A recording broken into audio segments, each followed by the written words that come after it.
Hello everyone, welcome back to my channel Veer education की इस महत्वपूर्ण टॉपिक में Indian economy most important question को अपडेट कर रहे हैं। जैसा कि मैंने पिछले वीडियो में 20 पेज कंप्लीट कर दिए थे। 20 पेज के बाद जो 21वां पेज है वो इस वीडियो में कंप्लीट करेंगे।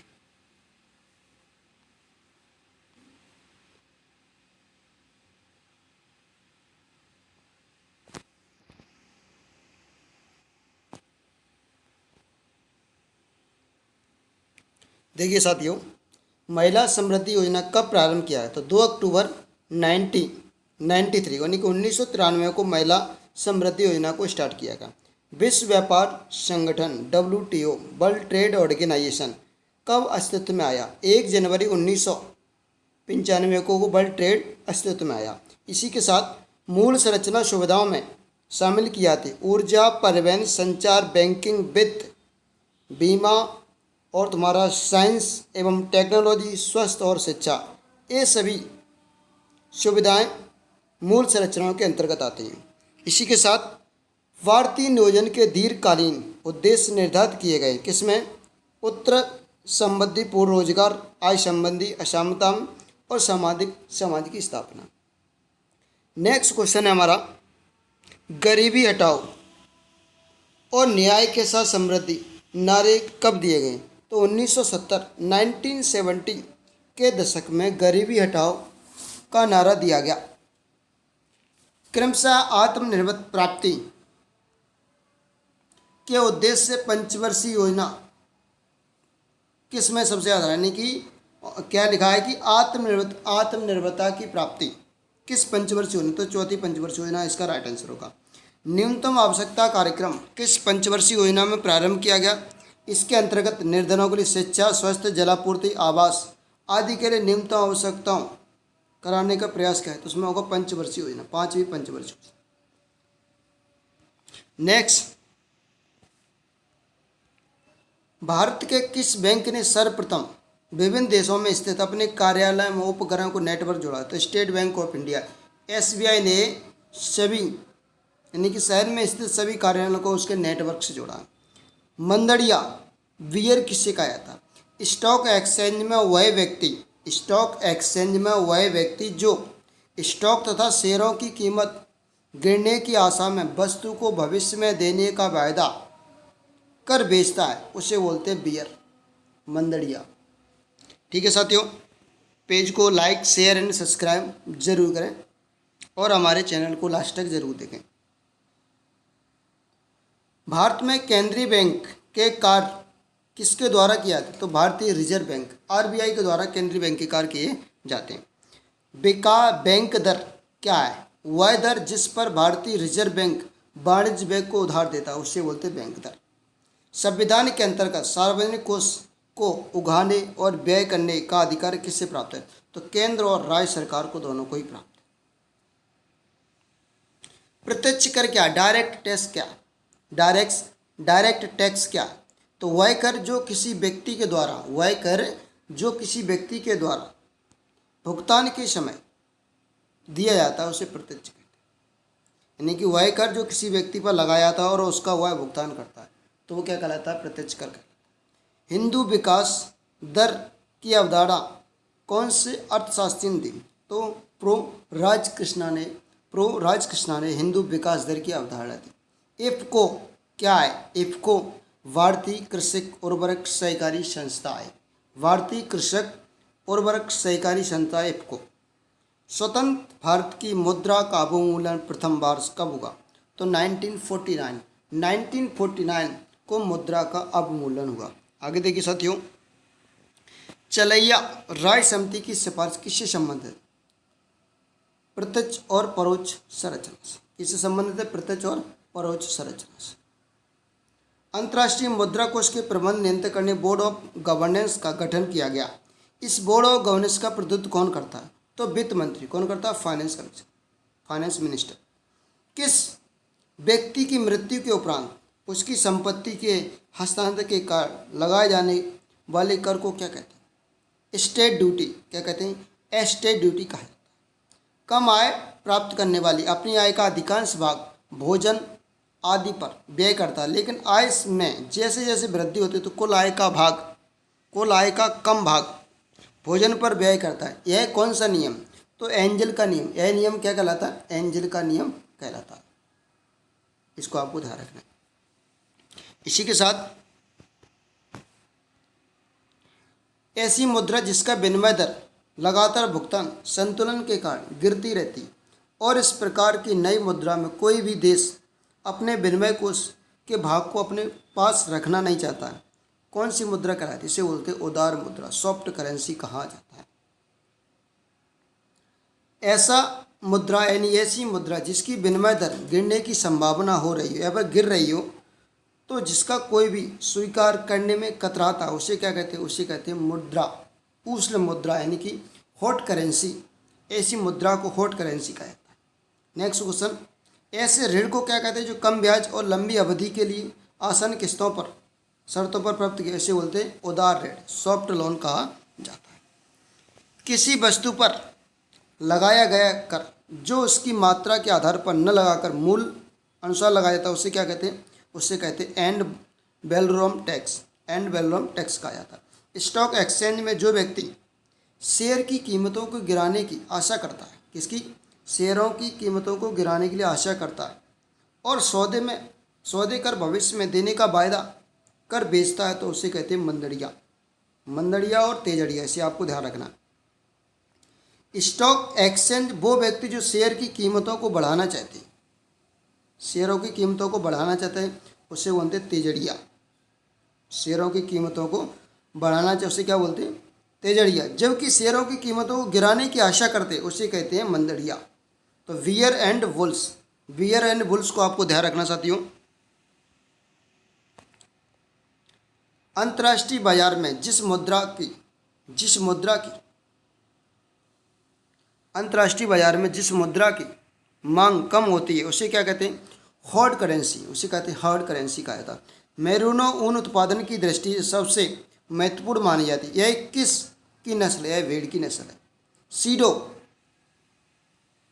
सीडो किससे संबंधित है? सीडो तुम्हारा लघु उद्योग से संबंधित है। सीडो तुम्हारा किससे संबंधित है? सीडो तुम्हारा लघु उद्योग से संबंधित है। इसी के साथ भारत में सबसे महत्वपूर्ण लघु उद्योग इकाई क्या है? तो हरकता सबसे महत्वपूर्ण उद्योग है। हरकरगा बैंक दर क्या है जिस पर भारतीय यानी आरबीआई वाणिज्य बैंक को उधार देता है? वो बैंक दर कहलाती है। किसी राष्ट्र में विकास हो रहा है अथवा नहीं, इस तथ्य का अन्वेषण पारंपरिक अस्त्र क्या है? यानी कि सकल घरेलू उत्पाद की समृद्धि दर, इसे बोलते हैं जीडीपी। मानव विकास सूचकांक एचडीआई किसके द्वारा तैयार किया था? इंपॉर्टेंट क्वेश्चन है। एचडीआई किसके द्वारा तैयार किया था? तो यूएनडीपी द्वारा। यूएनडीपी यानी कि संयुक्त राष्ट्र विकास कार्यक्रम के द्वारा एचडीआई प्रतिवर्ष तैयार किया जाता है। स्वतंत्रता के पश्चात 30 वर्ष में राष्ट्रीय आय की वृद्धि की चक्रवृद्धि दर 3.4 प्रतिवर्ष रही है। प्रसिद्ध अर्थशास्त्री राजकृष्ण ने इसको क्या कह दिया? तो इसे बोल दिया विकास की हिंदू वृद्धि दर कह दिया। विकास की हिंदू वृद्धि दर कह दिया। भारत के नियोजन अर्थव्यवस्था नामक पुस्तक किसने, यानी कि भारत के लिए नियोजित अर्थव्यवस्था की पुस्तक किसने लिखा है? तो सर एम विश्वेश्वरैया ने लिखा है कि भारत के लिए नियोजित अर्थव्यवस्था नामक पुस्तक लिखी। इसी के साथ भारत सरकार की बाजार से ऋण प्राप्त करने की क्षमता रिजर्व बैंक द्वारा निर्धारित किस अनुपात पर की जाती है? तो वैधानिक तरलता अनुपात यानी कि एसएलआर पर स्पष्ट किया जाती है।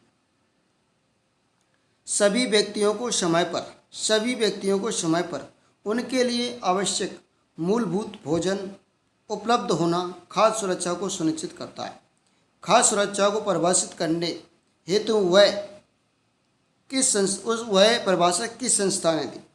तो FAO खाद्य एवं कृषि संगठन, फूड एंड एग्रीकल्चर ऑर्गेनाइजेशन। किस औद्योगिक नीति प्रस्ताव को भारत का आर्थिक संविधान भी कहते हैं? औद्योगिक नीति 1956 उद्योग नीति 1956 को भारत का आर्थिक संविधान भी कहा जाता है। किस देश की जीवन स्तर प्रमुखता किससे जाना जाता है? तो प्रति व्यक्ति आय को जीवन स्तर की प्रमुखता को जाना जाता है। क्राइसिल का संक्षिप्त रूप क्या है? क्राइसिल का संक्षिप्त रूप तो credit rating information services of India limited CRISIL का विस्तार रूप है। मॉडर्न फूड्स नामक केंद्रीय सरकार के उपक्रम को किसको दिया गया? तो हिंदुस्तान लीवर को मॉडर्न फूड्स दिया गया। उस स्थिति को क्या कहते हैं जब ऋण पर ब्याज भुगतान के लिए ऋण लेने की स्थिति आ जाए तो उसे बोलते हैं ऋण जाल। उसे क्या कहते हैं? ऋण जाल कहा जाता है। भारत में केंद्र सरकार की आयों को स्रोतों को संविधान की किस अनुसूची में उल्लेखित किया है? तो 7वीं अनुसूची में केंद्र सरकार की आय के स्रोतों को उल्लेख किया गया है। भारत की संचय निधि में होने वाले व्यय और भारत व्यय के लिए संसदीय मंजूरी किस विधेयक के द्वारा प्राप्त किया था? तो विनियोग विधेयक द्वारा प्राप्त किया था। 1955 में इंपीरियल बैंक का राष्ट्रीयकरण हुआ था, तो उसी के साथ किस बैंक की स्थापना की गई? तो स्टेट बैंक ऑफ इंडिया। यानी कि 1955 में इंपीरियल बैंक का राष्ट्रीयकरण कर SBI state bank of India की स्थापना की गई। विनिर्माण वस्तुओं में सर्वाधिक आय किससे प्राप्त होती? तो रत्न एवं आभूषणों से प्राप्त होती है।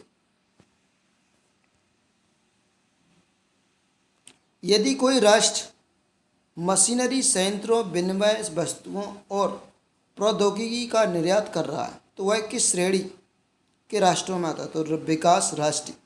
किस में आता है? विकसित राष्ट्र में। उत्पादकता एवं उत्पादक और उपभोक्ता के हितों की सुरक्षा के लिए भारत सरकार ने किस प्रणाली को आरंभ किया? तो सार्वजनिक वितरण प्रणाली भारत सरकार ने स्टार्ट किया। अंतर्राष्ट्रीय पुनर्निर्माण एवं विकास बैंक को किस नाम से जाना था? तो वर्ल्ड बैंक, विश्व बैंक के नाम से जाना जाता है। भारत में बचत का अधिकांश भाग किस क्षेत्र से प्राप्त होता है? तो घरेलू क्षेत्र से सबसे ज़्यादा बचत का प्राप्त होता है। भारतीय वैज्ञानिक माप विज्ञान संस्था कहाँ पर स्थित है? तो रांची झारखंड। आगे देखो नेक्स्ट क्वेश्चन। ग्रामीण विकास के लगभग सभी कार्यक्रमों को नवी पंचवर्षीय योजना में किस योजना में समाहित कर दिया? तो स्वर्ण जयंती ग्राम रोजगार योजना, यानी कि स्वर्ण जयंती ग्राम स्वरोजगार योजना में इसे सम्मिलित कर दिया। नेक्स्ट, भारत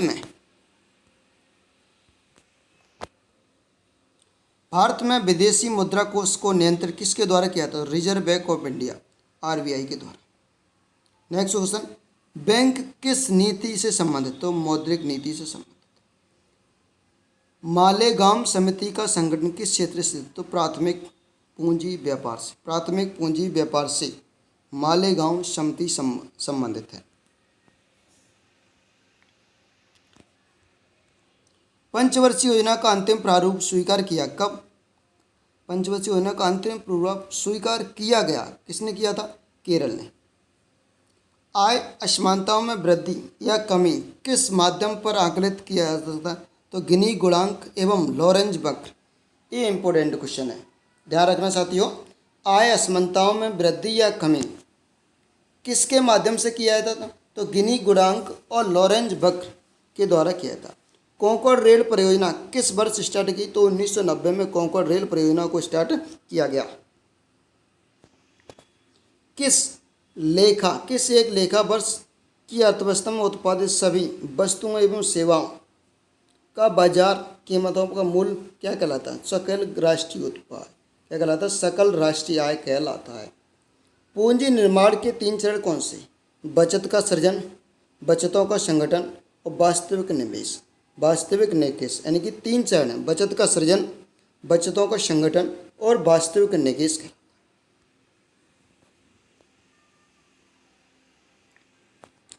किसी राष्ट्र के आर्थिक स्थायित्व को किसी सुनिश्चित समशिष्ट संकेतों व्यवहार तक जाना जा सकता है। राजकोषीय घाटा, भुगतान शेष एवं मुद्रास्फीति।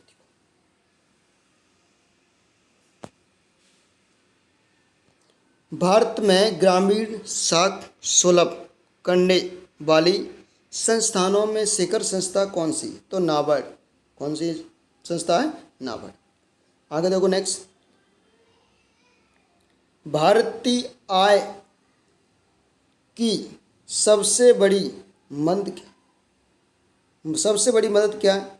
तो पेट्रोलियम तेल एवं लुब्रिकेंट।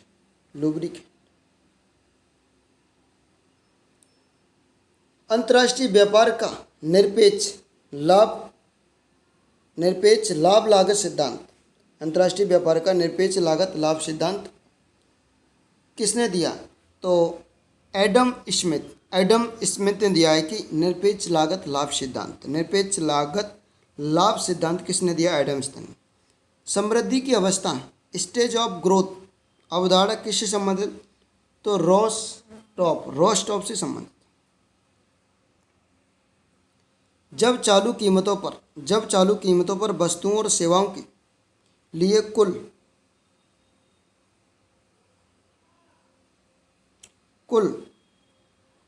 मांग इनकी आपूर्ति की तुलना में अधिक होती तो कौन सी मुद्रा कहलाती? मांग प्रेरित मुद्रा कहलाती। रिजर्व बैंक के निर्देश के अंतर्गत संचालित निजी क्षेत्र का पहला बैंक कौन सा था? तो यूटीआई बैंक ऑफ लिमिटेड 1994। तो यूटीआई बैंक लिमिटेड 1994। भारतीय रिजर्व बैंक को बैंकों का लाइसेंस प्राप्त करने से लेकर उनके समापन तक अधिकार किस विनिमय के अधिनियम द्वारा प्रदान किया गया? तो बैंकिंग विनिमय अधिनियम 1949 के द्वारा स्टार्ट किया गया। पंचवर्षीय योजना के अनुमोदित करने वाली संस्था कौन सी है? तो राष्ट्रीय विकास परिषद पंचवर्षीय योजनाओं को अनुमोदित करती है। ये भी इंपॉर्टेंट क्वेश्चन ध्यान रखना। राष्ट्रीय उपभोक्ता विवाद निवारण का मुख्यालय कहाँ पर स्थित है? तो दिल्ली में। राष्ट्रीय उपभोक्ता विवाद निवारण का आयोग का मुख्यालय कहाँ पर है? दिल्ली में। उत्तर प्रदेश का निर्यात प्रसंस्करण केंद्र कहाँ स्थित है? तो नोएडा। उत्तर प्रदेश का निर्यात प्रसंस्करण केंद्र कहाँ स्थित है? तुम्हारा नोएडा में। ठीक है। नेक्स्ट, भारत में जनसंख्या वृद्धि के संदर्भ में मान विभाजन वर्ष किसे कहा गया? भारत में जनसंख्या वृद्धि के संदर्भ में मान विभाजन वर्ष किसे कहा गया? तो 1921 को मान विभाजक वर्ष कहा गया। भारत में गरीबी के बारे में अब्बा सिद्धांत किससे संबंधित? तो BRK राव से।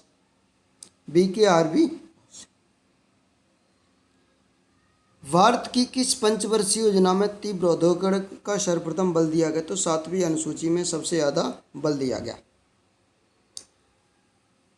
नेक्स्ट, ग्रामीण विकास बैंक के लगभग सभी कार्यक्रमों को नवी पंचवर्षीय योजनाओं में से किस योजना में समाहित कर दिया? तो नवी पंचवर्षीय योजना से किस योजना में समाहित किया? स्वर्ण जयंती ग्राम स्वरोजगार योजना में समाहित किया। चक्रीय बेरोजगारी क्या है? चक्रीय बेरोजगारी से तात्पर्य है कि व्यापार चक्रों के कारण उत्पन्न हुई बेरोजगारी। व्यापार चक्रों के कारण उत्पन्न हुई बेरोजगारी चक्रीय बेरोजगारी कहलाती है। भारत की अर्थव्यवस्था को सबसे अच्छे ढंग से किस शब्द में व्यक्त किया सकता है? तो मिश्रित अर्थव्यवस्था। यानी कि भारत की अर्थव्यवस्था कैसी अर्थव्यवस्था? मिश्रित अर्थव्यवस्था है। भारत सरकार द्वारा प्लानिंग कमीशन की स्थापना किस वर्ष हुई? तो 1950 को, 1950 को प्लानिंग कमीशन की स्थापना की। निर्धनता के दुष्चक्र की संकल्पना किस अर्थशास्त्री के नाम से जानी जुड़ी है? तो रैगनर नक्रस के द्वारा निर्धनता की दुष्चक्र की संरचना जुड़ी है। राष्ट्रीय आय के में प्रदर्शित करने वाले विश्वसनीय आधार क्या है? तो साधन लागत पर एनएनपी। अमेरिकी पत्रिका फॉर्च्यून ने 40 वर्ष से कम आयु में विश्व के 40 सर्वाधिक धनवान व्यक्तियों की सूची में भारत का एकमात्र व्यक्ति जो 8वां स्थान प्राप्त है, उसका नाम है आदित्य बिड़ला समूह के कुमार मंगलम बिड़ला को। आदित्य बिड़ला समूह के कुमार मंगलम बिड़ला को।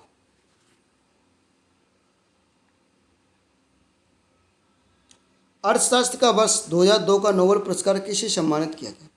तो डैनियल काहनमैन एवं वर्नोन एड स्मिथ को, जो कि संयुक्त रूप से यानी दोनों को। निजी क्षेत्र की कौन सी कंपनी बिक्री एवं शुद्ध लाभ दोनों की दृष्टि से सबसे बड़ी कंपनी? तो रिलायंस एंड इंडस्ट्रीज।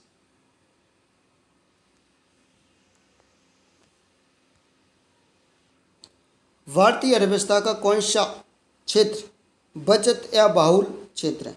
तो सकल घरेलू क्षेत्र। कौन सा? घरेलू क्षेत्र। अंतर्राष्ट्रीय व्यापार की हेडिंग का अर्थ क्या है? विदेशी विनिमय जोखिम से बचाव। यानी कि अंतर्राष्ट्रीय व्यापार में हेडिंग क्या है? विदेशी विनिमय के जोखिम में बचाव, विदेशी विनिमय जोखिम से बचाव करना। हमारे वीडियो पर लास्ट तक बने रहिए और चैनल को शेयर एंड सब्सक्राइब जरूर करिएगा। भारतीय व्यापार यानी कि भारतीय बाजारों में पीटर इंग्लैंड ब्रांड एम्बेसडर है किस पर? कमी चक्र। भारत में औद्योगिक ऋणता की समस्या के समाधान का उत्तरदायित्व किस संस्था को सौंपा गया? तो औद्योगिक वित्तीय पुनर्निर्माण बोर्ड यानी कि BIFR को सौंपा गया। रिजर्व बैंक के द्वारा बैंकों में बेचे जाने वाले सरकारी बांडों एवं प्रतिभूतियों पर अदा करने वाली ब्याज दर को क्या कहते हैं? उसे कहते हैं रेपो रेट। क्या कहते हैं? Repo rate.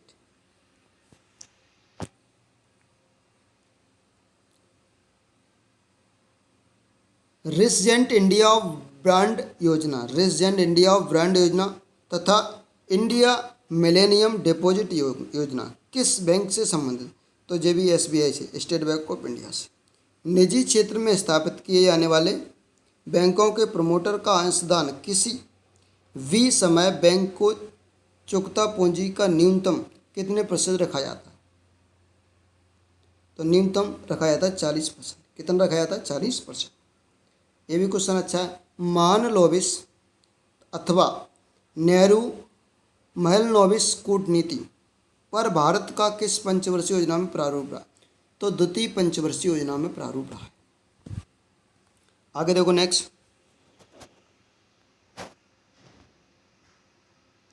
अदृश्य बेरोजगार व्यक्ति की सीमांत उत्पादकता कैसी है? तो शून्य तथा ऋणात्मक। सीमांत उत्पादकता कैसी? शून्य तथा ऋणात्मक। जब सीमांत आगम शून्य होता है, जब सीमांत आगम कैसा होता है? शून्य होता है, तो मांग की लोच कितनी होती? तो मांग की लोच इकाई के बराबर होती है। दास कैपिटल के लेखक कौन है? कार्ल मार्क्स दास कैपिटल के लेखक।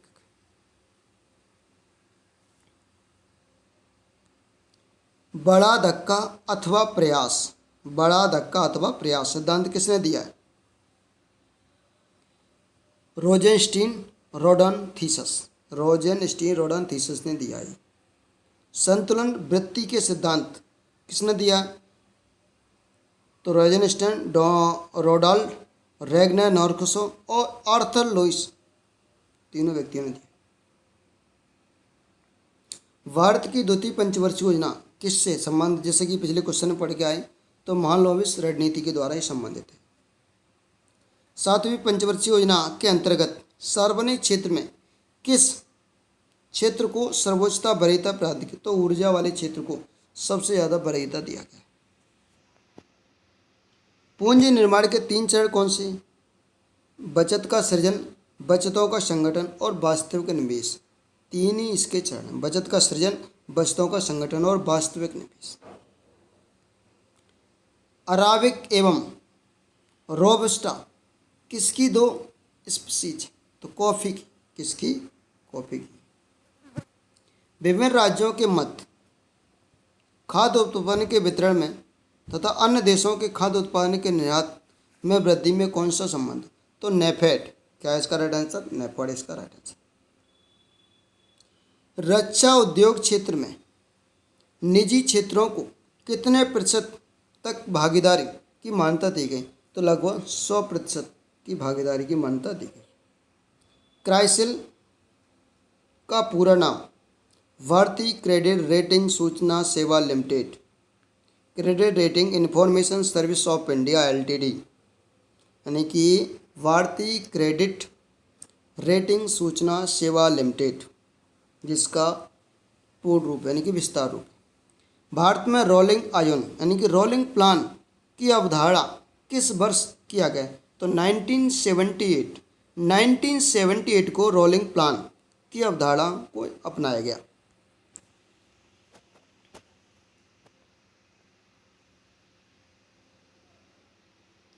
दोस्तों, वीडियो को यहीं पर फिनिश करते हैं और वीडियो को सबसे ज़्यादा लाइक, शेयर एंड सब्सक्राइब जरूर करें।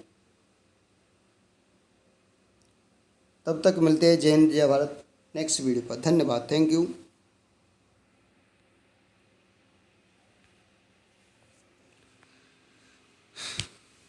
27 मिनट का सही।